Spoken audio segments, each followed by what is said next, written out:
د الله نبی صلی الله علیه وسلم خپلې بیبي ته وایي ام سلمه رضی الله تعالی عنها ته وایي ام سلمې دا مال په شمار چې لګي او په شمار یږدي په لوښو کې الله به هم دله په شمار درکوي. ګوره یعنې رزق به دې تنګ شي د شمارلو به شي.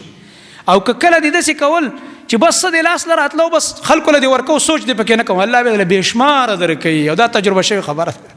دا هم په دې خپل لږ ژوند کې موقت څوک چې دغه شانته ښایسته انفاق کوي زړور یې کوي الله رب العالمین هغه له دومره مال ورکړي خپله شمارلی هم نشي حساب پته هم ورته نه لګي زما څومره مال دی. داسې کسان موږ وکته د بعضې مدارسو خرچې په ځان منلې ده. چېرې دلته چونکې په دې مدارسو کې یتیمانان شته غریبانان شته مساکین فقرا شته او په دې باندې زما دا کم قرآن والا تیاریږي د الله د کتاب خدمت کوي لګي د علما تیاریږي او هغوی سره خپل تعاون کوي پټ یې کوي او څوک ته خبر هم نه میاشت په میاشت سره خپل تعاون کوي. الله رب العالمین د هغوی هغه مال داسې حد ته رسولی دی چې هغه بچي وګوري او نوسي وګوري دومره وسیع کاروبارونه چې حیران بشي.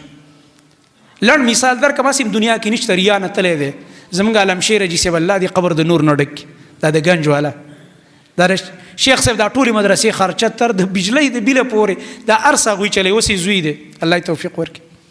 دغه حاجي صاحب صرف موږ ته یاد چې یو دوکان یم دغه لاورۍ کې یو دوکان یې وړوکی غوندې خو به دا شیخ صاحب یې راوسته او ورته ویل تکړه شه به دلته به امامتي کې او دلته به درس کې او دلته به ته د محله کې د قرآن درس شروع کړه خلکو ته بیا ورته ویل مدرسه کولاوه کړه.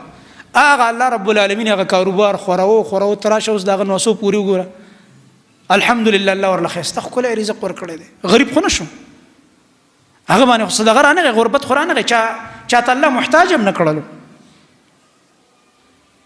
نو زما محترم ورونو یاد ساتئ صحابه کرام رضی الله عنهم هغې کې تاسو وګورئ چا چې صدقې ډېرې کړي کومو صحابو بیا وروسته وګورئ چې کله هغه وفات شوي څومره مال الله رب العالمین هغوی ته ورکړی دی څومره الله رب العالمین په مال کې هغوی ته فراخي راوستې ده ځکه چې هغوی په الله توکل او په دې وعدو باندې یقین د الله چې صدقې سره مال کمیږي نه هغې باندې به یخني نه راتلله د صدقې او د انفاق په وخت کې.